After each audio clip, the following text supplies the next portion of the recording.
नमस्कार विद्यार्थी मित्र हो, सर्वांना नमस्कार. इयत्ता 10वी सेतू चाचणी क्रमांक 2 आणि 3 आणि त्या आता काही मुलांना चाचणी क्रमांक 2 मधली काही गणितं हवे आहेत, थोडीशी काय प्रॉब्लेम आहेत ते पण बघून घेऊया.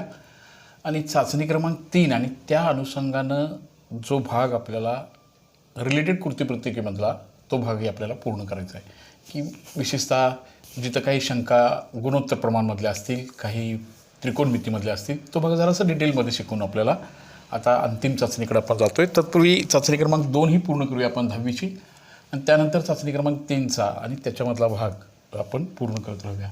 चाचणी क्रमांक 2ला अनुसरून तुम्हाला थोडंसं मदत करायची इच्छा आहे किंवा तुमची अपेक्षा पण आहे, तशी त्या पद्धतीने व्हावं. ठीक आहे बाळांनो, प्रश्न पहिला कसा आहे बघा. चाचणी क्रमांक 2 सगळ्यांनी बघताय.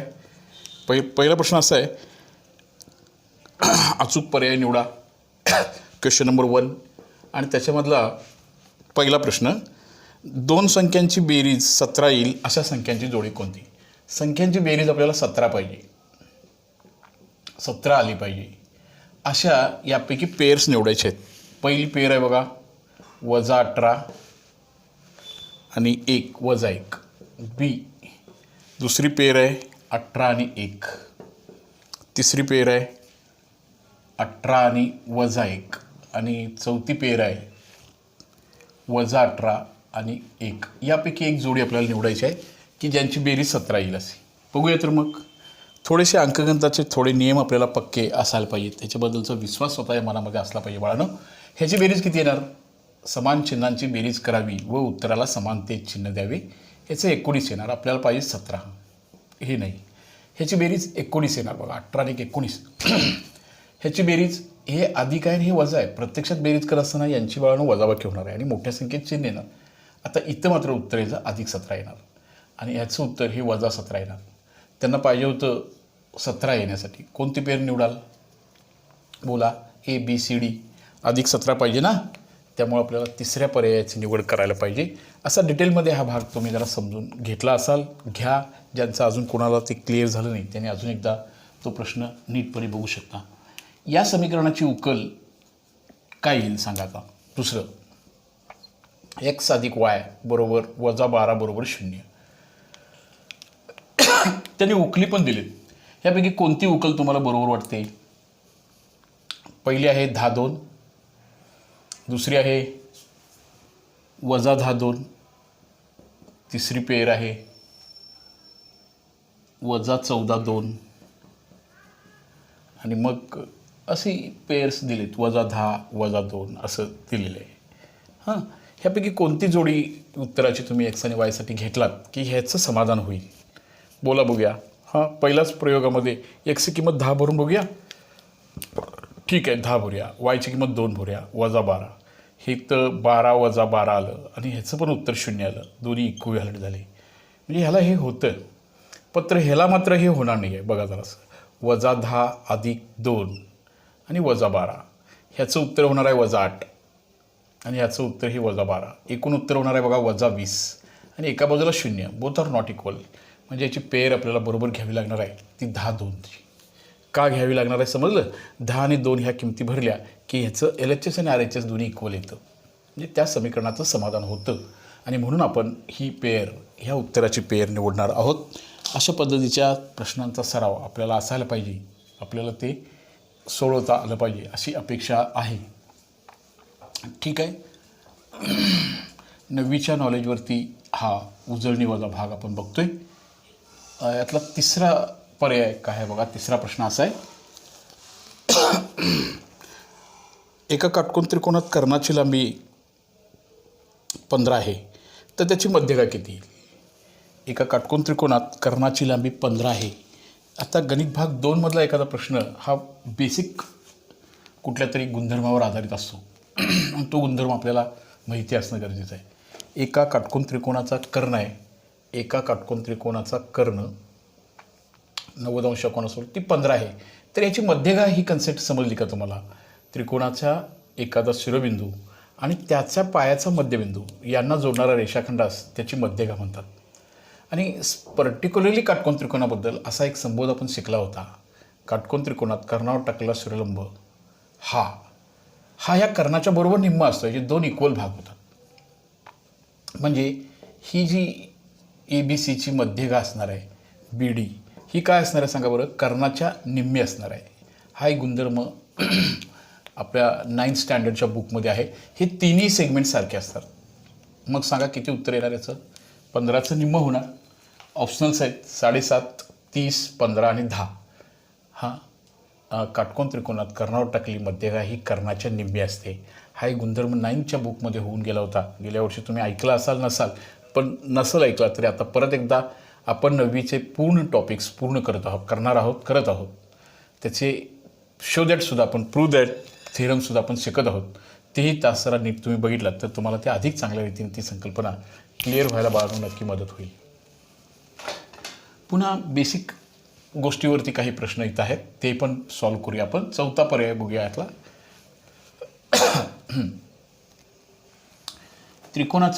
त्रिकोण एबीसीमध्ये असं आहे बघा, ए कोणाचं माप त्यांनी दिलेलं आहे 40, बीचं 70. त्रिकोण एबीसीमध्ये कोण ए बरोबर 40 अंश, कोण बी बरोबर 70 अंश, तर कोण सीचे माप काढा. 4था यातला पर्याय प्रश्न होता. एकदम सोप्या संकल्पनेवर आधारित आहे. कोणती संकल्पना? पुन्हा गणित भाग 2 म्हणले की एक संकल्पना आपल्या डोळ्यासमोर आलीच पाहिजे, तरच गणित भाग 2 हा भाग सोपा आहे. त्रिकोणाच्या 3 कोणांचा विचार करायला सांगितलं आहे. कुठलाही त्रिकोण असेल तर त्रिकोणाच्या 3 कोणांच्या मापांची बेरीज ही शुअरली 180 असते. ह्या दोघांची बेरीज किती झाली बघा, 110. आता कोण सीचं माप किती येणार? 180मधनं 110 वजा करावं लागेल. किती उत्तर बाळांनो? उत्तर येणार बघा बरं, 110 वजा केलं. 4 ऑप्शनल बघा, 110, 70, 60 आणि 90. तिसरा कोण हा कितीचा असणार आहे? ह्या तिघांची बेरीज 180 येण्यासाठी इथं किती असणार पाहिजे सांगा बरं. हे दोन्ही मिळून झाले 110. आणखीन तो एक कितीचा अंशाचा घेतला पाहिजे आपल्याला? 70चा घेतला पाहिजे, तर त्यांची बेरीज 180 येणार. अशा रीतीनं हे पहिले 4 पर्याय आपल्याला सॉल्व्ह करायचे होते. पहिल्या पर्यायामध्ये दोनांची बेरीजीचा गुणधर्म होता, दुसऱ्यामध्ये समीकरणाची उकल होती, तिसऱ्यामध्ये काटकोन त्रिकोणाची मध्यगा ही कर्णाच्या निमपट असते आणि चौथ्यामध्ये त्रिकोणाच्या 3 कोणांच्या मापांची बेरीज 180 अंश असते. या गुणधर्मावर त्रिकोणाचे जर 2 कोण आपल्याला माहीत असतील तर उरलेला कोण काढताना ह्या दोन्हीची बेरीज 180तनं वजा करायला पाहिजे. ह्या दोन्हीची बेरीज झाली 110 बाळांनो. ही 180तनं वजा करूया म्हणजे सीचं माप आपल्याला मिळेल.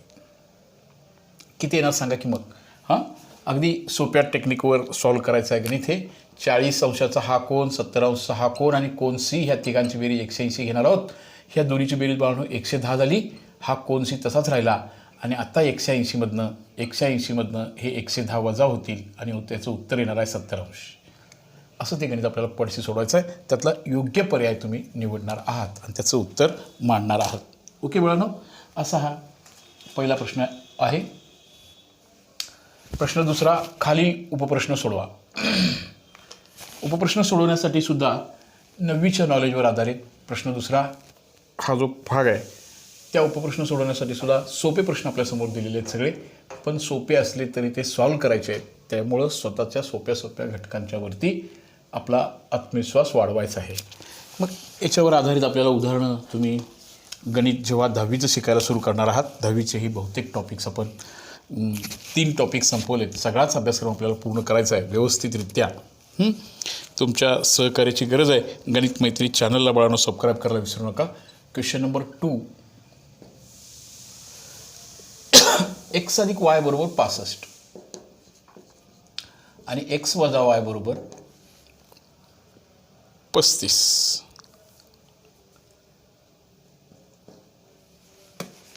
तर x आणि yच्या किमती सांगा. हे x आणि yला बघताना तुम्ही जरासं काळजीपूर्वक असं बघा, 2 संख्यांची बेरीज 65 आहे बाळांनो आणि त्या दोघांची वजाबाकी 15 आहे. त्या संख्या शोधा.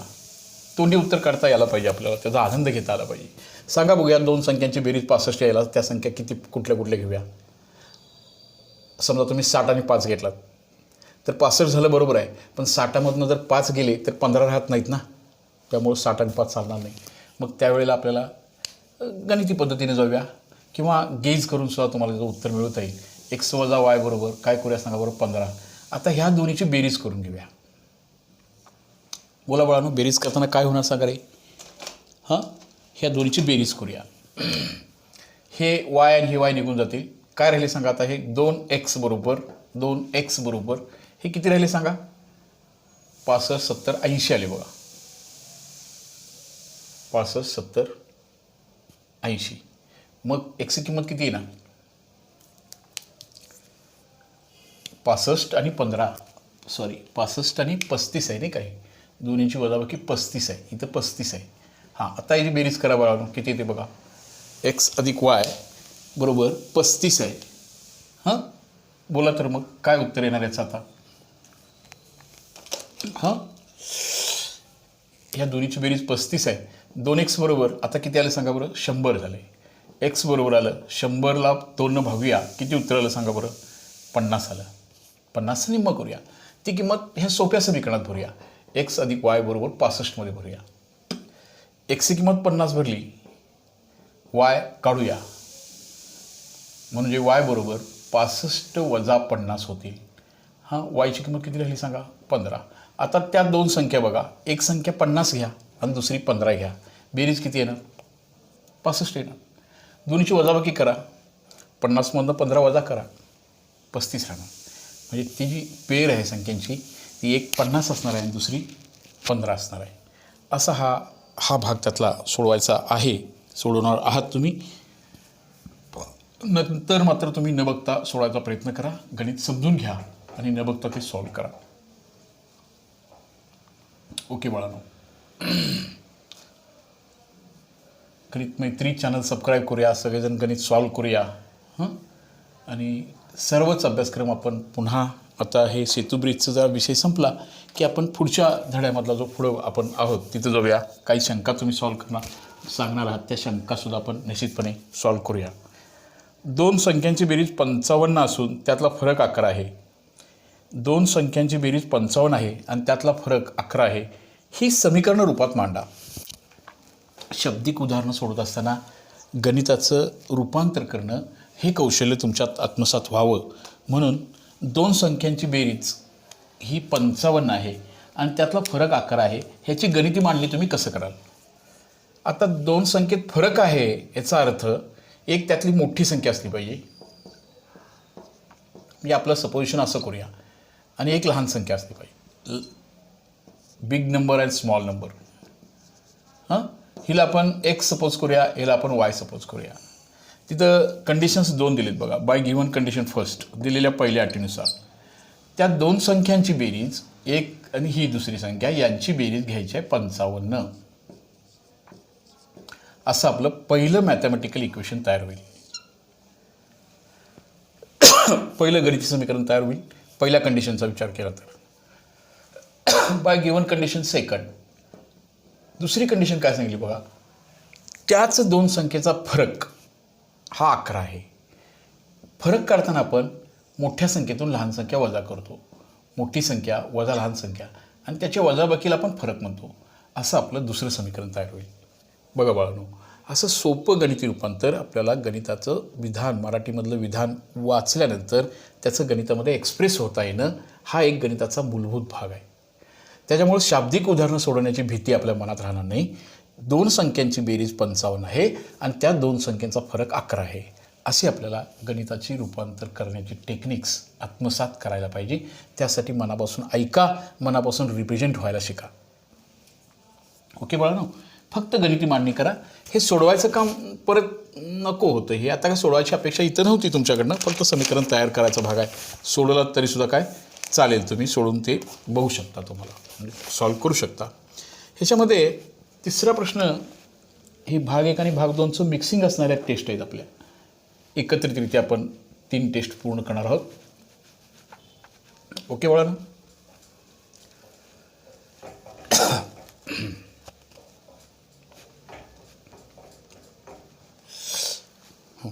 इथं हे दोन त्रिकोणाच्या एकरूपतेबद्दल एक आकृती दिली आहे. इथं एक रेषा ओढली, इथं एक रेषा, इथं 2, इथं 2, इथं 3 आणि इथं 3. ह्याचा अर्थ असा, ह्या 3 रेषा कशा चिन्ह आहेत बघा, ही बाजू ह्या बाजूला एकरूप आहे, ही बाजू ह्या बाजूला एकरूप आहे, ही बाजू ह्या बाजूला एकरूप आहे. त्या त्रिकोणाला काही नावं दिलेत. फक्त इथं कसोटी कोणती आहे एकरूपतेची हे लिहायला सांगितले. कोणती कसोटी आहे सांगा बरं. जेव्हा एका त्रिकोणाच्या तिन्ही बाजू दुसऱ्या त्रिकोणाच्या तिन्ही बाजूशी अनुक्रमे एकरूप असतात तेव्हा ते दोन त्रिकोण ओनली बाजू, बाजू आणि बाजू, बा बा बा टेस्ट, त्याला आपण सेमीच्या मुलांनी SSS टेस्ट असं म्हणतो. all three sides of one triangle is congruent to the other three sides of the triangle, then these two triangles are congruent by SSS test. SSS test. याच्यामध्ये SSS, SAS, ASS ह्या कसोट्या तुम्ही शिकला होता. त्याचं meaning कसं होतं बघा. त्या दोन साईडमधला अँगल असेल तर ती SAS होती. आता इथं मात्र साईड याचं विभाजन करायला सांगितलेलं आहे. तुम्ही ते विभाजन करणार आहात.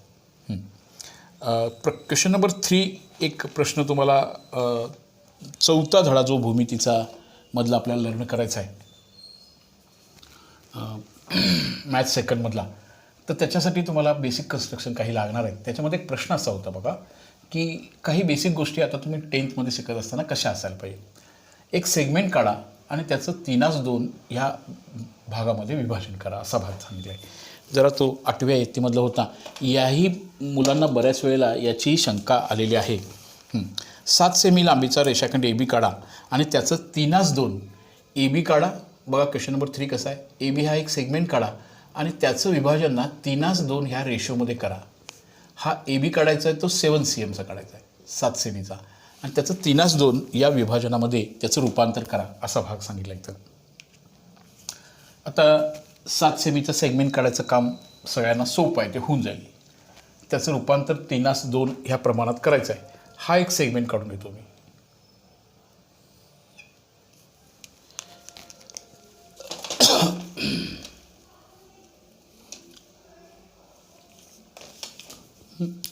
हा एक सेगमेंट आहे, समजा हा AB नावाचा एक सेगमेंट आहे इथं.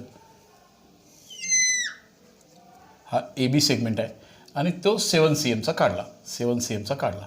ह्याच्यानंतर आता आपल्याला ह्याचे इक्वल भाग करताना ह्याला दोन मी पॅरलल लाईन्स कशा काढतो बघा. आता इथं मी एक कोन काढतो, माझ्या मनानं वाटला म्हणून तो 30 अंशाचा मला योग्य वाटला. मी 30चा एक अँगल काढून ठेवतो बघा. हा एक कोन मी 30 अंशचा काढला. आता महत्त्वाचा भाग असा इथं 30 अंशचा कोन काढला. इथं पण मी 30 अंशचा कोन काढतोय. हा अल्टरनेट अँगल, ह्याचा खालचा हा 30 अंशचा कोन काढतोय. म्हणजे ह्या दोन्ही पॅरलल लाईन्स झाल्या आहे. ह्या दोन पॅरलल लाईन्स काढल्या. कसं पॅरलल काढलं बघा. हा आणि हा कोन ही त्याची ट्रान्सव्हर्सल झाली आणि हा 30चा दोन समांतर रेषांना एका छेदिकेने छेदले असता निर्माण होणारे इतक्रम कोन एकरूप असतात आणि इतक्रम कोन एकरूप असतात तर त्या लाईन्स पॅरलल असतात. हा पण बेसिक कन्सेप्ट्स आपण शिकली होती त्यातली. तर हे काढल्यानंतर आपल्याला आता ह्याचे काय करायचं आहे, याचे एवढे भाग करून घ्यायचे आहेत. किती हे बघा. 3:2 आहे ना, 3 + 2 याचं उत्तर येणार आहे 5. ह्याचे 5 कॉन्ग्रंट पार्ट करायचे आहेत आपल्याला. याचे कोणाचे बघा, ह्याचे 5 कॉन्ग्रंट पार्ट करायचे आहेत. आता सोयीस्कर नाही म्हणजे एवढं नाही घेत मी. माझा वाटलं की याला 5 भाग करण्यासाठी 1 2 3 4, आता हा मला भाग वाढवावा लागेल थोडासा. 5 1 2 3 4 आणि हा 5वा भाग आहे. ही रेषा मला तुम्हालाही वाढवावी लागेल अशी असं. ह्याच्यानंतर पुन्हा आपल्याला याचेही 5 भाग करतोय आपण. हे बघा, हे अंतर आता बदलायचं नाही आहे. हे जे इक्वल डिस्टन्स आहे ना, एवढंच डिस्टन्स इथं घेऊया आणि याच्यावरती मी 5 भाग करतो. 1 2 3 4 आणि हा एक 5वा भाग इथं असतो. 1 2 3 4 आणि 5. किती भाग केले बघा. 3:2 करताना 5. आता हे जे 5 भाग होते ना, हे 5 भाग आपल्याला जॉईन करून टाकायचे, आता जोडायचे.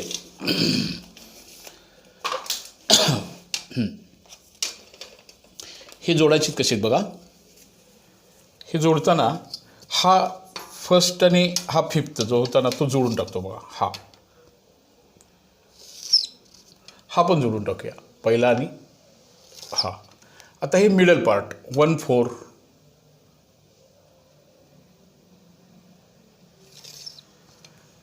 3/2 2/3 बघा आणि 1/4 परत. ओके. 1 2 3 4 आणि 5 भाग. हे जे 5 कॉन्ग्रंट पार्ट झाले, कसे काढले बघितले, लक्षात आले तुमच्या? आता लास्ट भाग याचा असा राहिला. इथं आता मी 1 2 3 भाग एका बाजूला ठेवूया. हे होतं 3 2, 1 2 3चा एक भाग करूया आणि इकडे 2 भाग ठेवूया आणि इथं मी पी घेतो. तर ह्याचं जे रेशो होतील, इकडच्या बाजूला 3 भाग राहतील आणि इकडे आपल्याला 2 भाग राहतील. असं आपल्याला ह्या रेषाखंडाचे 5 समान भाग करायचे असतात. परत एकदा बघा, परत एकदा ह्या रेषाखंडाचे 5 भाग आपण कसे केले. एक रेषाखंड ए बी काढला. तर हे मी परत का घ्यायला आलो आहे की काही मुलांना हे राहिलं की 8वीच्या मुलांना थोडंसं मी जजमेंट घ्यालो. काही मुलांच्या शंका यायला आहेत की 8वीमध्ये असताना हे कदाचित 9वीत असताना ते मागच्या यातीत होऊन गेलं नाही. असे समान भाग करणे हे बेसिक भाग आपण 10वीच्या तुमच्या आत्ता आपल्याच्या ह्या 5व्या भागामध्ये आपण परत 4थ्या लेसनमध्ये आपण हे पुन्हा एकदा शिकणार आहोत. एक सेगमेंट काढला ए बीचा, त्याच्यावर 3 2 म्हणून 3 अधिक 2 5 भाग करायचे. समजा इथं 3 1 असतं तर 4 भाग केले असते. 3 4 असतं तर 3 अधिक 4 असे 7 भाग केले असते. आपण भाग किती केले? 7 भाग केले, 5 भाग केले. सोयीस्कर मापानं हा 30चा काढला, हा 30चा काढला. तुम्ही 40चा काढू शकता, 50चा काढू शकता. मोस्टली तो लघुकोन असावा. मग इथं 3 1 2 सारख्या अंतरावरती खुणा करून घेतल्या. तेच अंतर न बदलता मी पुन्हा असे 5 खुणा करून घेतल्या आणि पहिलं शेवटचं ह्याचं पहिलं 5वं जोडलं आणि ह्या रेषा अशा अल्टरनेटली 4 1 3 2 2 3 आणि 1 4 ह्या रेषा जोडल्या आणि मग आपल्याला ह्या सेगमेंटचे एकूण 5 भाग झाले. 1 2 3 4 5. 3 भाग एका बाजूला ठेवूया आणि एका बाजूला 2 भाग ठेवूया. आलं का बघ लक्षात सगळ्यांच्या? हा रेषाखंड कसा काढला तो? एक सेगमेंट काढला, 5 इक्वल डिस्टन्सच्या खुणा केल्या, परत अशा 5 खुणा केल्या. हा भाग तुम्हाला 10thमध्ये तुम्ही आहात, 10वीमधल्या भौमितिक रचना ह्या भागामध्ये याची आवश्यकता आहे. हे दोन्ही आता थोडंसं अप्लिकेशन्स, हे 2 अँगल 30-30चे काढल्यामुळं ह्या 2 पॅरलल लाईन्स होतात आणि पॅरलल लाईन्समधलं हे डिस्टन्स आपण जॉईन करतो तेव्हा त्याचे 3 भाग कॉन्ग्रंट पार्ट होत असतात. हा जो भाग होता हा आपल्याला व्हायला पाहिजे होता. आलं लक्षात आला असेल सगळ्यांच्या? तुम्ही हे करा. काही मुलांना हे गणित मोस्टली पाहिजे होतं. ठीक आहे. हां, त्याच्यानंतर अगदी बेसिक भाग आहे सिमिलॅरिटी, समरूपता. हा भाग तुम्ही शिकलेला आहात. समरूपता हा भाग 9वीमध्ये पण आहे, 10वीमध्ये पण आहे. 9वीमध्ये सुद्धा होऊन गेला होता, पण परत एकदा 9वीचंच कितपत तुम्हाला माहिती आहे. हां, 2 त्रिकोण जेव्हा समरूप असतात त्यातला दुसरा भाग, त्या त्रिकोणाचं नाव दिले बघा. त्रिकोण ABC हा समरूप त्रिकोण PQR. Similarity of two triangles. समरूप त्रिकोणाचे कोण कसे असतात? जेव्हा 2 त्रिकोण समरूप असतात तेव्हा ह्याचा क्रमानुसार कोण A हा कुणाशी एकरूप असणार सांगा बरं? कोण P ला एकरूप असणार. कोण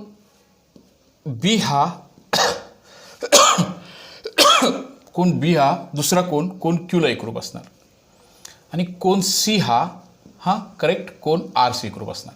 हे झालं कोणाबद्दल. आता थोडंसं त्याच्या बाजूबद्दल लिहितो मी. त्याच्या जेव्हा 2 त्रिकोण समरूप असतात तेव्हा त्याचे सर्व कोण एकरूप असतात आणि सर्व बाजू प्रमाणात असतात. बाजू प्रमाणात मांडत असताना ह्यातली पहिली 2 अक्षरे घ्यायची. AB छेद PQ बरोबर दुसरी बाजू घेऊया BC छेद QR. तिसरी बाजू घेऊया AC छेद PR. समजलं का बघा बाळांनो? पहिल्या 2 अक्षरं ह्यातली पहिली 2 अक्षरं घ्यायची, दुसरी 2 ह्यातली दुसरी 2, पहिलं तिसरं. जेव्हा 2 त्रिकोण समरूप असतात तेव्हा त्याच्या सर्व बाजू प्रमाणात असतात असा हा भाग होता.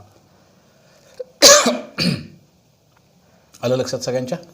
हा एक भाग आपल्याला असा सॉल्व करायचा होता. हे 5 समान भाग करणे आणि 2 त्रिकोणांना सॉल्व करणे.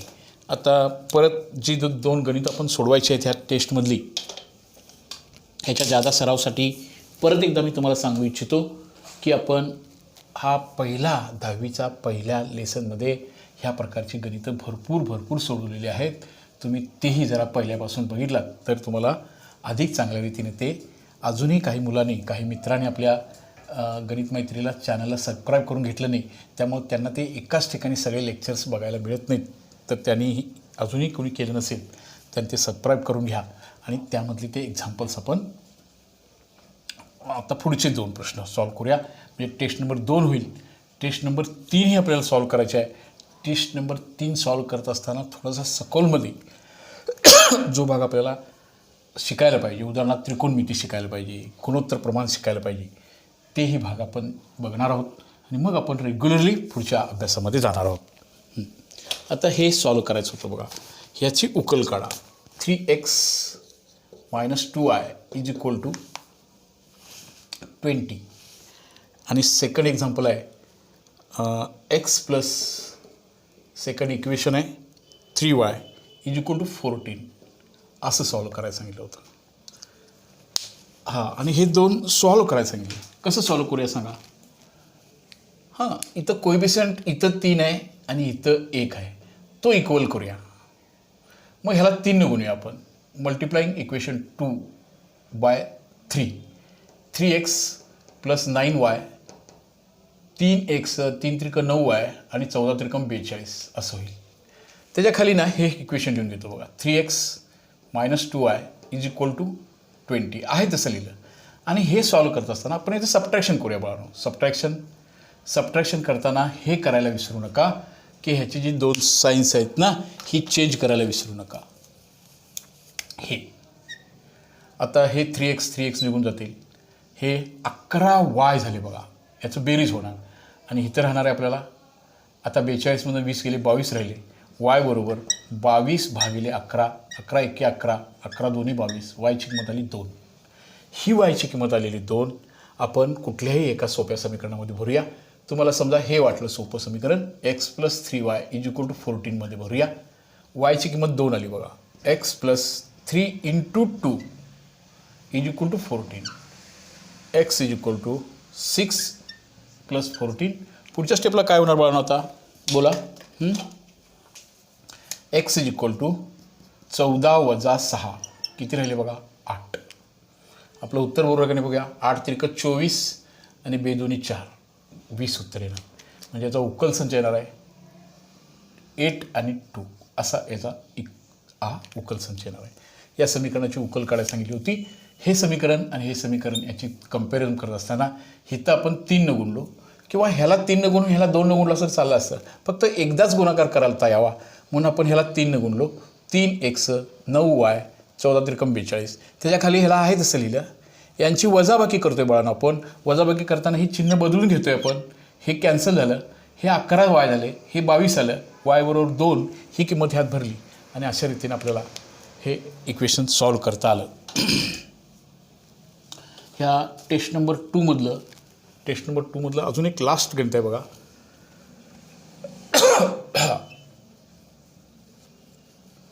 गणित मैत्री चॅनल सबस्क्राईब करा. पहिल्यापासूनचे सगळे टॉपिक्स जवळजवळ 120 तास 30 मिनटाचे मी आत्तापर्यंत केलेत. त्यापैकी जवळजवळ 10वीच्यासाठी 60 तास आहेत. त्यापैकी भाग 1ला 30 तास आहेत. असे 30 तासामध्ये पहिले 3 लेसन्स आपण कंप्लीट केलेत. त्याच्यामध्ये ह्या प्रकारची गणितं बाळांनो आपण पूर्ण केलेले आहेत. हां, तर तुम्ही ते करून घ्या म्हणजे अजून चांगल्या रीतीने तुम्हाला ते क्लिअर होईल. आता हा एक भाग बघूया. 6 पेन आणि 4 पेन्सिलना 60 रुपये बसतात. 6 पेन आणि 4 पेन्सिल यांना 60 रुपये बसतात. तर 4 पेन आणि 6 पेन्सिलना 40 रुपये बसतात. तर 1 पेन आणि 1 पेन्सिलची किंमत काढा. असा प्रश्न आता इथं माझ्याकडे आहे. 6 पेन आणि पेन्सिल. आता आपण असं करूया. पेन आणि पेन्सिल हां, पेनची किंमत आपण x रुपये म्हणूया आणि पेन्सिलची y रुपये म्हणूया. बाय कंडिशन फर्स्ट किती पेन घ्यायचे आहेत. 6 पेन. एका पेनला x रुपये बसतील. 6 पेन आणि 4 पेन्सिल दिलेल्या पहिल्या अटीनुसार 6 पेनना 6x रुपये द्यावे लागतील आणि 4 पेन्सिलना 4y रुपये द्यावे लागतील आणि दोघांना मिळून किती रुपये द्यावे लागतील 60 रुपये द्यावे लागतील. Bye condition first. सेकंडला काय करायचं आहे ह्यांचं इंटरचेंज करायचं आहे. 4 पेन घ्यायचे आहेत आणि 6 पेन्सिल घ्यायचे आहेत. 6 4 4 6. तेव्हा मात्र त्या दुकानदाराला आपल्याला द्यावे लागणार आहेत 40 रुपये 40 रुपीज. बघा परत आणखीन एकदा. एका पेनची किंमत ₹100 मानूया, म्हणजे 6 पेनना 6 ₹100 द्यावे लागतील. एका पेन्सिलची किंमत ₹Y मानूया, म्हणजे 4 पेन्सिलनं आपल्याला ₹4 द्यावे लागतील. दोन्ही मिळून आपल्याला ₹60 द्यावे लागतील. हे जर अदलाबदल केली तर ₹40 द्यावे लागतील. तर ही 2 समीकरणं मांडल्यानंतर बाळांनो लक्षात घ्या, ह्यांची बेरीज करूया आता. 10x 10y बरोबर 100. हे झाल्यानंतर लक्षात घ्या, ह्याला आपण 10 भागूया, ह्याला 10 भागूया, ह्याला 10 भागूया. उत्तर काय मिळणार बघा, हे गेले हे गेले हे गेले. x अधिक y बरोबर 10. हे म्हणजे काय मिळालं सांगा. एक पेन आणि एक पेन्सिलला किती रुपये द्यावे लागले असते. एक पेन आणि एक पेन्सिलला किती रुपये द्यावे लागले असते, त्या दुकानदाराला ₹10 द्यावे लागले असते. असा हा बेसिक भाग आणि असे ही टेस्ट क्रमांक 2 15 मार्कासाठी सर्व 10वीमध्ये शिकणाऱ्या मित्रमैत्रिणींना आपल्या 3ही टेस्ट. आपण आता पुढच्या तासिकेच्या वेळेला 3ऱ्या टेस्टमध्ये जातो आहे. 3ऱ्या टेस्टच्या अनुषंगानं जो भाग बघायला पाहिजे, उदाहरणार्थ त्रिकोणमिती बघायला पाहिजे, गुणोत्तर प्रमाण बघायला पाहिजे, त्याचं 9thमधलं रिव्हिजन करत करत आपण टेस्ट क्रमांक 3 पुढच्या जवळजवळ 3 तासिकेमध्ये आपण हे टेस्ट क्रमांक 3 सोडून आहोत. जरा टेस्ट थोडीशी मोठी आहे, पण त्याला अनुषंगानं जो भाग आपल्याला शिकावा लागणार आहे तो आपल्या त्या कृतीपत्रिकेमधला भाग आपण पूर्ण करणार आहोत. त्यामुळे ते पुढचे लेक्चर्स पण नीटपणे ऐकावेत तुम्ही. आणि हा भाग टेस्ट क्रमांक 1 2 3 आहेत ते सगळे पूर्ण करायचे आहेत, शाळेकडे पाठवायचे आहेत. आणि केवळ हाच हेतू नाही, तुम्ही बऱ्याच चांगल्या मुलांनी सर्व कृतीपुस्तिका पूर्ण केलेल्या आहेत. ती मुलं खऱ्या अर्थानं ज्या ब्रिज कोर्सचा हेतू तिथं सफल व्हायला आहे. बाळांनो तुम्हीही ते करा. तुम्हालाही जे प्रश्न अवघड वाटतात ते प्रश्न माझ्याशी शेअर करा. काही मुलांच्या पालकांच्या शंका येत आहेत. आता शंका म्हणजे मला सांग 9वीचे पालकांचे फोन आहेत, ते 8वीचा पोर्शन सर लवकर पटपट पूर्ण करा. आपण 8वीमध्ये पण जातो आहे लवकरच. आता पहिले 7 झालेत, ते 10वीच्या मुलांना 9वी पाहिजे आहे, ती पण डिटेलमध्ये पूर्ण करणार आहोत. आणि 10वीचा तर अभ्यासक्रम आपण लवकरच पुढं नेणार आहोत. आता ब्रिज कोर्समधून आपण सर्वजण बाहेर पडूया. आता ब्रिज कोर्सला जॉईन कधी बाहेर पडणार, खऱ्या अर्थानं 3 टेस्ट मनापासून तुम्हाला स्वतःला सोडवता आल्या पाहिजेत. त्याचबरोबर काही कृतीपुस्तिकाही मुलांनी त्यातल्या सॉल्व केलेत, ते करत राहतील अशी अपेक्षा आहे. तुम्ही ते करावं अशी अपेक्षा. ठीक आहे बाळांनो, तर लवकरच पुढच्या तासिकेच्या वेळेला आपण निश्चितपणे भेटूया. आपलं गणित मैत्री चॅनलला सबस्क्राईब करायला विसरू नका बाळांनो. परत एकदा हार्टली विनंती आहे तुम्हा सर्वांना. ओके.